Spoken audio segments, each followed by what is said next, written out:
Saudara-saudari yang terkasih dalam nama Tuhan kita Yesus Kristus, kita bersyukur karena hari ini kita bisa kembali dalam program belajar Alkitab, renungan satu pasal satu hari. Hari ini kita akan membaca dan merenungkan bersama-sama kitab Kejadian pasalnya yang ke-46. Dan di sini kita akan melihat bagaimana Yakub dan keluarganya akan pindah ke Mesir. Apa yang terjadi dan sewaktu sebelum mereka berangkat dan apa yang akan terjadi sesampainya mereka di sana, kita akan lihat bersama-sama dan kita akan renungkan bersama-sama. Maka sebelumnya mari kita nyanyikan pujian nomor 240 dari KPPK yang berjudul Percaya dan Patuh. Bersama Tuhanku dalam terang firman-Nya, Ya yang menyinari jalanku. Ku turut perintah-Nya, Ya tinggal dalamku, beserta umat-Nya yang patuh. Percayalah dan patuh padanya, pasti kau dikasih-Nya. Hanya percayalah, tiada beban berat, tiada kesusahan, penderitaanku Ya peduli. Hilanglah sedihku, lenyaplah hinaku, karena anugerah-Nya besarlah. Percayalah dan patuh padanya, pasti kau dikasih-Nya. Hanya percayalah.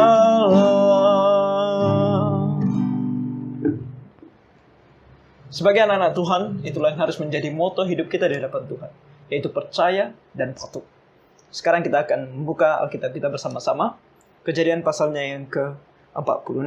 Kita akan membaca dan merenungkannya bersama-sama. Dan yang pertama, jadi berangkatlah Israel dengan segala miliknya, dan ia tiba di Beersheba, lalu dipersembahkannya korban sembelihan kepada Allah Ishak ayahnya. Apa yang dilakukan oleh Yakub di sini? Dari Hebron dia berangkat sampai Beersheba. Namun sampai Beersheba dia berhenti di sana untuk beribadah kepada Tuhan. Dia mau beribadah kepada Tuhan dan bahkan berdoa kepada Tuhan. Mungkin di dalam hatinya ada sedikit keraguan, apakah ini sesuai dengan kehendak Tuhan atau tidak. Sehingga dia datang kepada Tuhan untuk berdoa. Dan ini adalah satu hal yang harus kita pelajari daripada Yakub.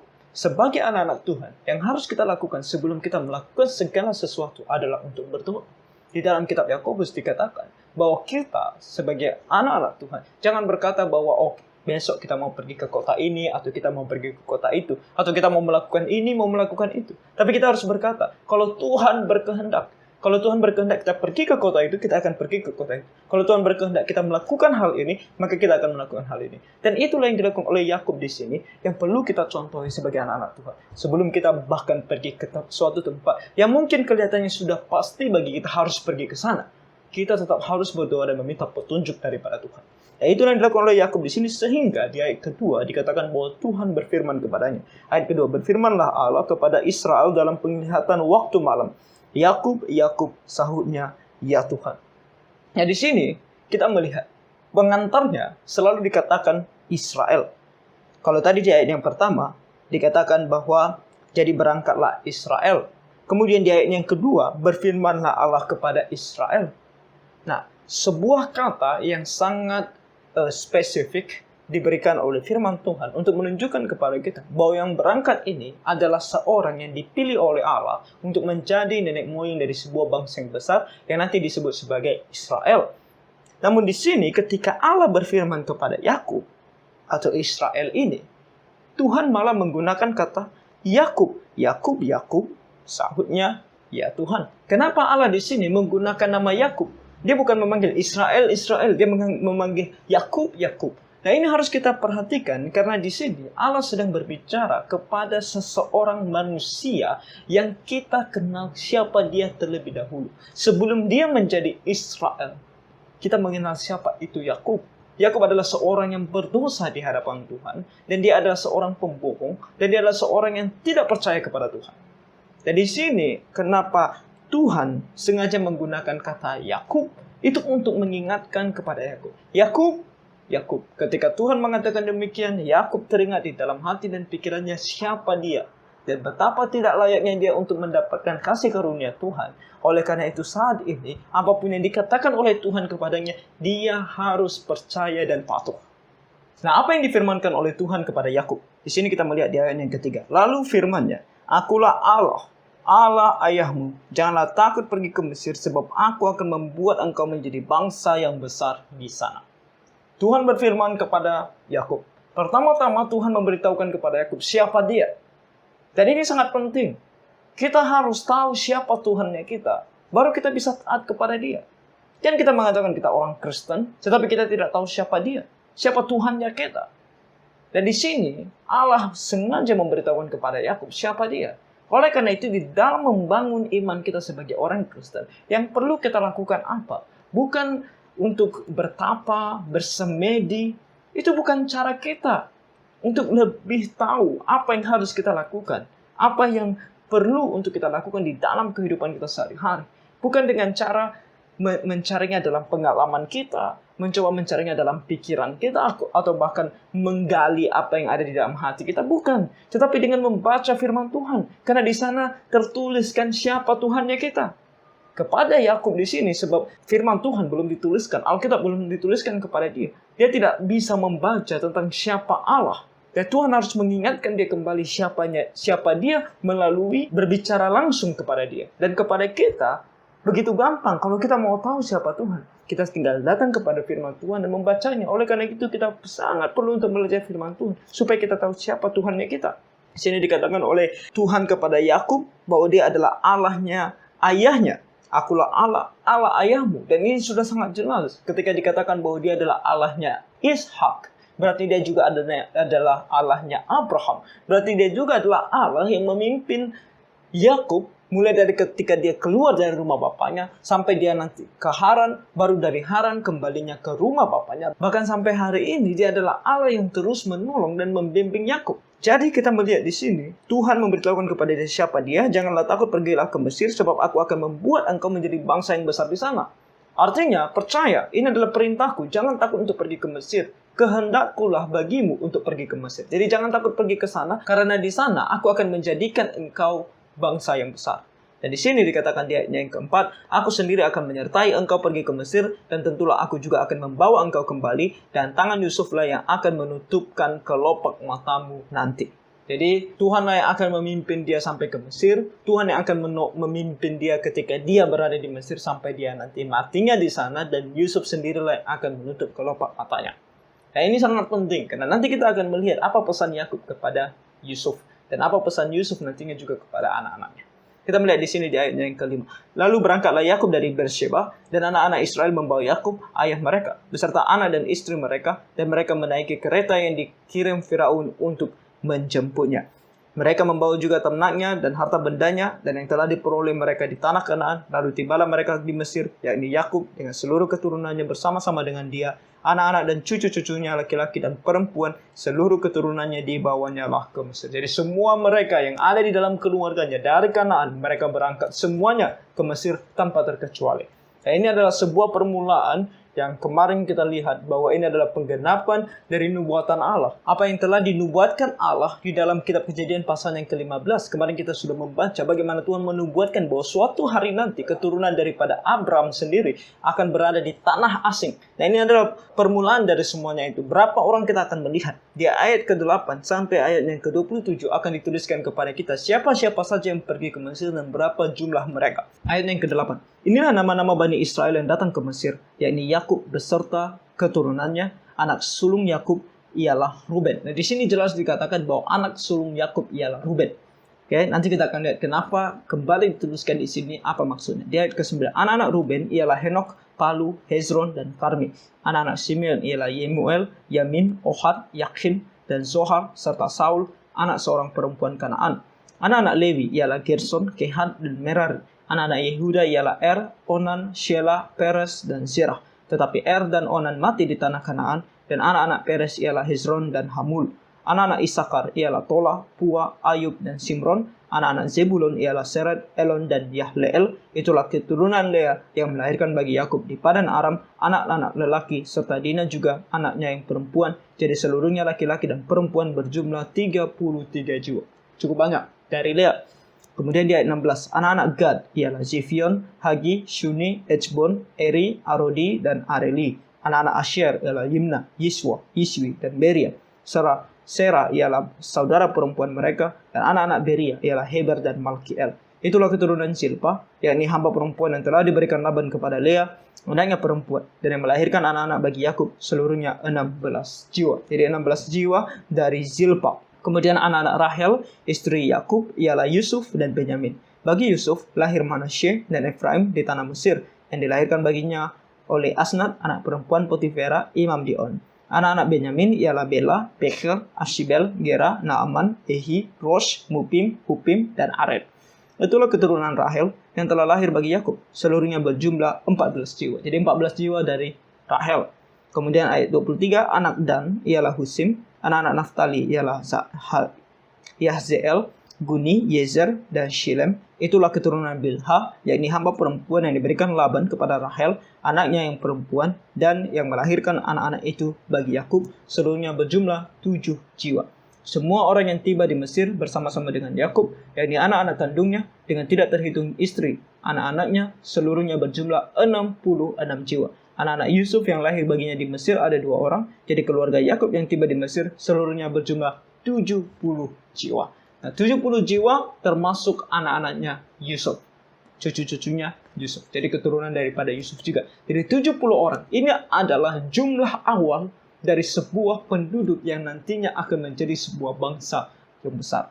Nah, apa yang dituliskan di sini adalah awal mula penggenapan dari rencana Allah bagi Abram dan keturunannya. Kemarin kita membaca di dalam pasal 15, kita melihat bagaimana Tuhan memberikan nubuatannya kepada Abram pada masa itu. Namanya masih Abram. Tuhan berkata bahwa keturunanmu akan berada di dalam sebuah negeri asing untuk 400 tahun lamanya. Dan di sana mereka akan tinggal. Oke. Nah, untuk menjadi sebuah bangsa, kita tahu ada 3 hal yang harus terpenuhi. Yang pertama, mereka harus memiliki penduduk. Ya kan? Negara tidak mungkin ada tanpa adanya penduduk. Yang kedua, harus memiliki hukum. Hukum yang berlaku dalam sebuah bangsa tersebut. Karena tanpa hukum akan terjadi chaos atau tidak terjadi ketertiban di dalam bangsa tersebut. Yang ketiga adalah mereka harus memiliki tanah. Jadi satu persatu Tuhan akan memberikan mereka atau memenuhi syarat untuk menjadi bangsa ini. Dan kali ini Tuhan sedang bekerja untuk memulai syaratnya yang pertama, yaitu mereka harus memiliki jumlah orang yang cukup untuk menjadi sebuah bangsa. Dimulai dari 70 jiwa yang pergi ke Mesir. Dan nanti di dalam kitab Keluaran kita akan tahu berapa jumlah mereka ketika mereka akan keluar dari tanah Mesir dan akan menduduki sebuah tanah. Untuk memenuhi syarat yang kedua dan yang ketiga, di mana Tuhan akan memberikan mereka tanah dan juga akan memberikan mereka hukum. Oke, jadi kita melihat janji Tuhan, rencana Tuhan tidak boleh gagal. Dan kemudian nanti di ayat 28 sampai 34, kita melihat satu hal lagi yang Tuhan rencanakan. Dan ini sangat detail, sehingga bangsa ini nantinya ketika dari Mesir ini mereka bisa keluar dengan gampangnya dari Mesir menuju tanah Kanaan. Apa itu? Mari kita lihat bersama-sama. Ayat 28. Yakub menyuruh Yehuda berjalan lebih dahulu mendapatkan Yusuf, supaya Yusuf datang ke Goshen menemui ayahnya. Sementara itu, sampailah mereka ke tanah Goshen. Lalu Yusuf memasang keretanya dan pergi ke Goshen mendapatkan Israel, ayahnya. Ketika ia bertemu dengan dia, dipeluknya lah leher ayahnya dan lama menangis pada bahunya. Nah, sampai di sini kita melihat tadi di ayat 28 dikatakan bahwa Yakub menyuruh Yehuda berjalan lebih dahulu mendapatkan Yusuf. Nah, ini adalah satu hal kembali. Ruben adalah anak sulung. Kita lihat tadi di ayat 8. Jelas dikatakan di sana bahwa anak sulung Yakub ialah Ruben. Tetapi ketika Yakub ingin melakukan sesuatu, memberikan tanggung jawab kepada anaknya untuk melakukan sesuatu, yaitu terlebih tentang hal memimpin, dia menyuruh Yehuda Sebab Yehuda sudah membuktikan bahwa dia adalah seorang yang layak untuk diberikan tanggung jawab untuk memimpin. Sebab kemarin dia sudah betul-betul lulus di dalam ujiannya, yaitu menjadi seorang pemimpin yang rela bahkan mengorbankan dirinya bagi orang-orang yang dia pimpin. Jadi di sini Yehuda sudah betul-betul dipercaya oleh Yakub, dan nantinya kita melihat berkat yang akan diberikan oleh Yakub kepada Yehuda adalah sebuah nubuatan bahwa dari keturunan Yehuda lah akan lahir para raja, bahkan Raja Daud yang terkenal itu, bahkan nantinya Sang Mesias. Jadi saudara-saudara, setiap hal begitu detail direncanakan oleh Tuhan dan berjalan sesuai dengan kehendaknya. Dan di sini kita melihat ada bagian dari manusia tersebut yang Tuhan ingin kita lakukan, yaitu percaya dan patuh. Yehuda percaya dan patuh. Dia percaya kepada Tuhan dan patuh kepada firman-Nya, sehingga kita melihat 180 derajat perubahan yang terjadi dalam kehidupannya, sehingga Tuhan terus memakai dia, bahkan keturunannya, untuk menjadi alatnya Tuhan untuk memimpin bangsa yang besar ini. Di sini kita melihat juga bahwa setelah mereka bertemu, sebuah reuni yang begitu mengharukan antara anak dan ayah yang sudah berpisah selama 20 tahun. Bukan hanya berpisah, hanya sekedar kita tahu dia ada di mana, bukan. Bahkan Yakub untuk 20 tahun lamanya berpikir bahwa Yusuf sudah mati. Tapi di sini dia bertemu dengan Yusuf yang masih hidup, dan betapa penuh dengan sukacitanya mereka saling berpelukan, dan Yusuf menangis di bawah ini. Tentu dia sangat merindukan ayahnya. Ini adalah yang kita sebut sebagai segala sesuatu indah pada waktunya. Ya, jadi kita jangan merasa kesulitan, kegagalan atau apapun di dalam kehidupan kita yang mungkin hanya 1-2 tahun dan kita sudah merasa kecewa, putus asa. Jangan. Lihat di sini 20 tahun lamanya. Tetapi Yusuf masih bisa melihat hal itu sebagai kemurahan Allah.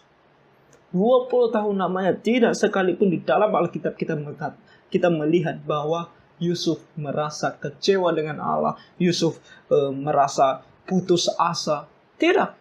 Melainkan dia tetap melakukan apa yang sesuai dengan firman Tuhan, sehingga Tuhan selalu mengatakan bahwa apapun yang dilakukan berhasil sebab Tuhan menyertai dia. Tuhan tidak mungkin menyertai seseorang yang terus menyalahkan Tuhan dan tidak mau percaya kepada Tuhan.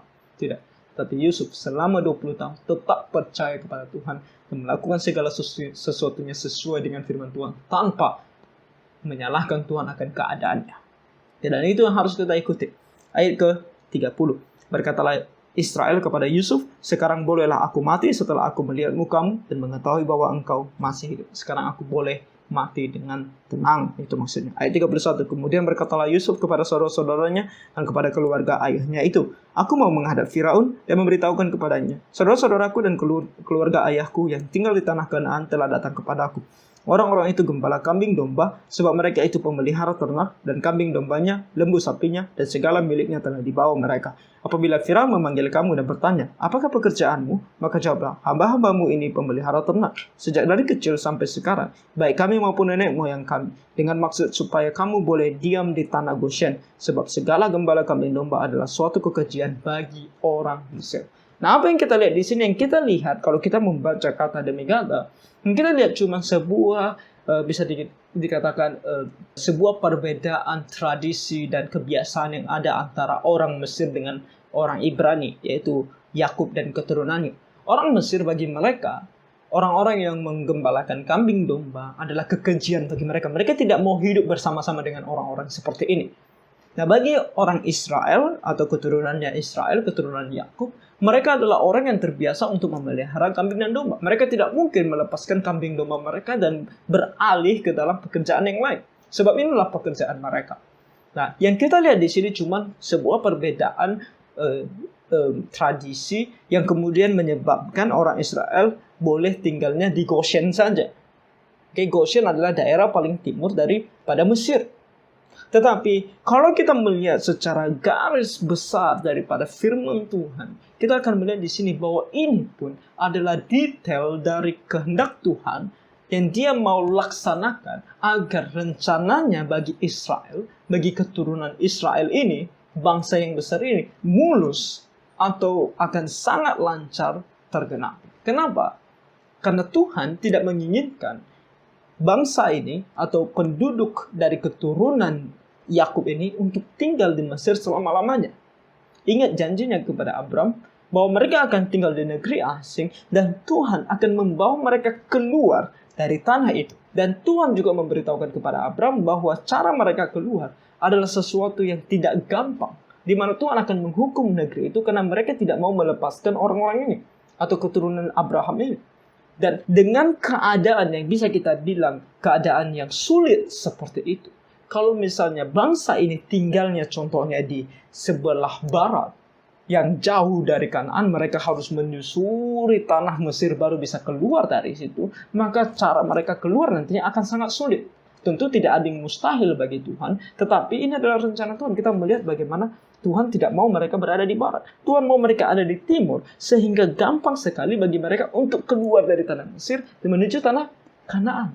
Pada waktunya nanti ketika bangsa Israel harus dipimpin keluar dari tanah Mesir. Dan kita akan melihat di dalam kitab Keluaran bagaimana Firaun, raja yang bukan Firaun di sini tentunya, tidak menginginkan bangsa Israel keluar. Bahkan setelah dia menyetujui mereka keluar nantinya, dia akan mengejar mereka.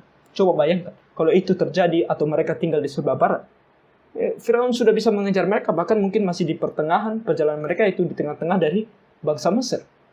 Tapi karena mereka tinggal di timur, jadi mereka menyeberangi laut nanti kita lihat laut Teberau.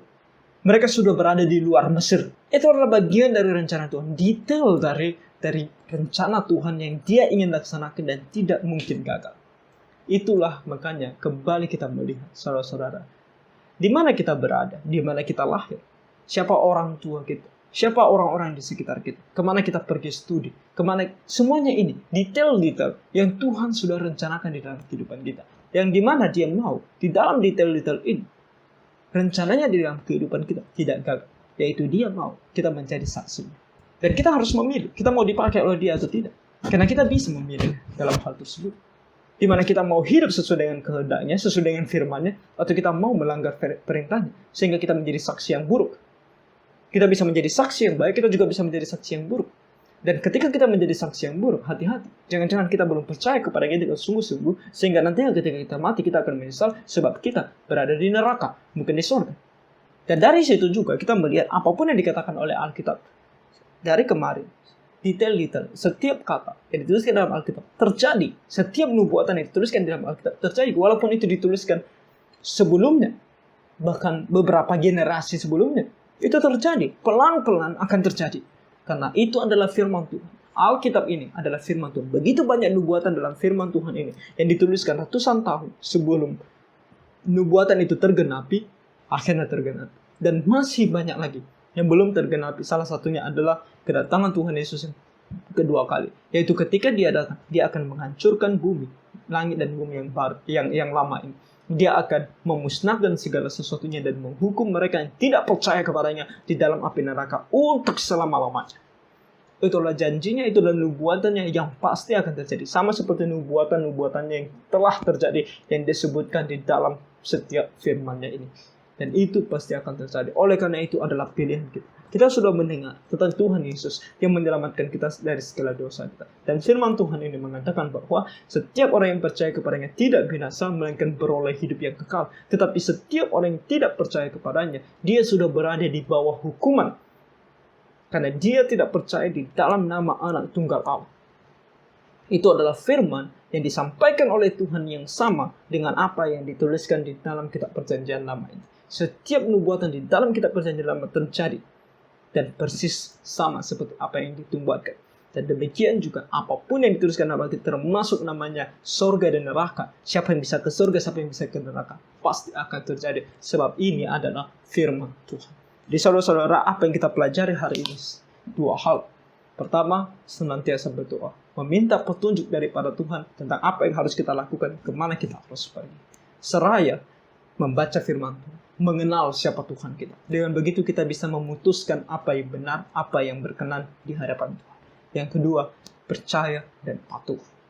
Percaya dan patuh. Kita sudah mendengar firman, kita percaya dan kita patuh. Dan apapun yang terjadi dalam hidup kita, Dia akan menolong kita dan kita akan mendapatkan yang disebut sebagai sukacita, damai sejahtera yang melampaui segala akal budi. Demikianlah kalau kita percaya dan patuh kepadanya. Jadi saudara-saudara, apapun yang terjadi dalam hidup kita, jangan kita merasa kecewa, jangan kita merasa Tuhan tidak ada, jangan kita merasa bahkan menyalahkan Tuhan dalam keadaan kita. Yusuf menunggu 20 tahun untuk dia bisa bertemu kembali kepada ayah. Kalau Yakub, kita mengatakan dia sangat bersedih karena dia tahu adalah Yusuf sudah mati. Tetapi bagi Yusuf, dia tahu dia belum mati. Dan dia masih memiliki ayah dan dia masih memiliki saudara. Betapa dia merindukan mereka dan betapa sulit kehidupannya selama ini. Tetapi tidak satu ayat pun di dalam firman Tuhan mengatakan bahwa Yusuf kecewa kepada Tuhan, menyalahkan Tuhan, bersedih, dan dia tidak percaya kepada Tuhan. Justru sebaliknya, kita melihat bahwa Tuhan senantiasa menyertai dia sehingga segala sesuatu yang dia lakukan berhasil. Itu menunjukkan apa? Menunjukkan bahwa Yusuf senantiasa beriman kepada Tuhan, senantiasa dekat kepada Tuhan dalam segala situasi dalam kehidupannya, meskipun itu sangat sulit. Dan dia menyadari bahwa ini semua rencana Tuhan, bahwa ini diizinkan oleh Tuhan, bahkan dibuat oleh Tuhan bagi dia. Tetapi dia tetap percaya dan patuh kepada kehendak Tuhan. Itulah hidup yang berkenan kepada Tuhan dan akan disertai oleh Tuhan sehingga segala sesuatu yang kita kerjakan berhasil. Jadi saudara-saudara, biarlah kiranya Tuhan menolong kita untuk kita bisa senantiasa berdoa, membaca firman-Nya, dan kemudian percaya dan patuh. Tuhan memberkati.